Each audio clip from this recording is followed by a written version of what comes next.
So let's get moving on to the beginning brush techniques with the round brushes.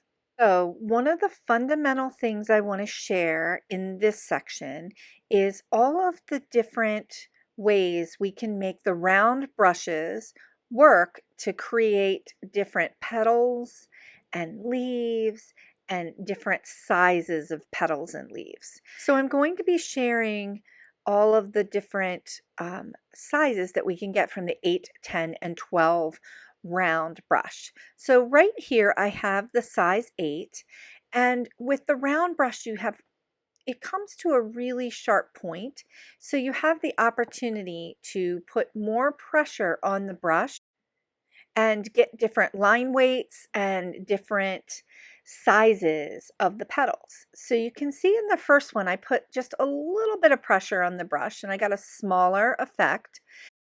And in the second one, I've got more pressure. I put more pressure on the brush, so I'm able to get a bigger leaf-like image.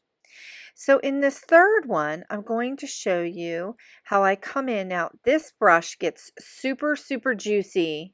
I love the black velvet brushes. Now, look at all the pressure I can make there. So I've made a lot of pressure, taken this brush and leaned it down onto its side to create that teardrop, which can also be a leaf and it can also be a petal. So we're really just using the brush to create the elements to build our floral. And it's so super easy to just add in a little bit more color and just drop color into this because the brush is wet. There's lots of paint on the brush and we have lots of opportunity to get different colors going. So I'm mixing up, I've got my number 10 round now and I'm mixing up some color.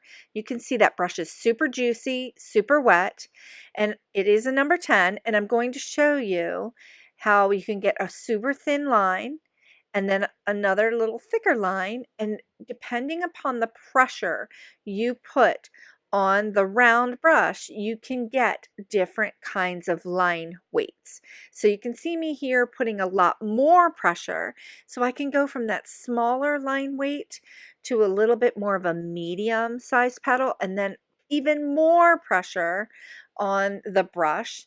I get more of a larger teardrop or petal for a daisy or a flower.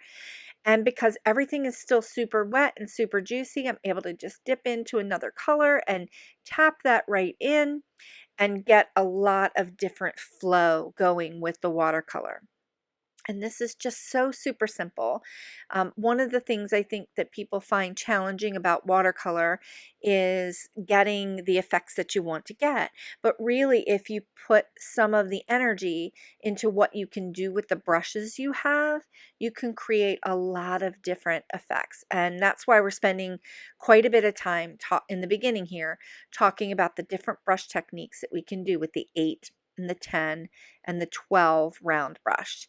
Now look at those colors, and I'm just kind of mixing them around on the paper so you can really get a whole lot of flow going with these juicy, juicy brushes with lots of color.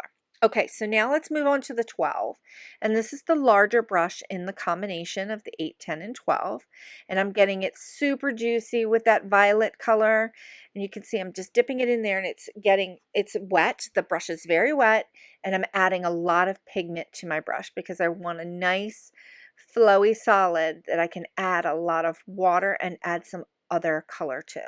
So this is a much larger barrel, and you can see that round comes to a really nice point though, and you can get a really medium to thin line with that. So you do have a lot of opportunity to get in with the number 12 brush and create some really tight areas with it. But you can also create these medium to larger petals with it just by varying the pressure that you're putting on your brush. And look at that petal. Oh, that petal is so juicy. It's big. You can see from small to medium to large.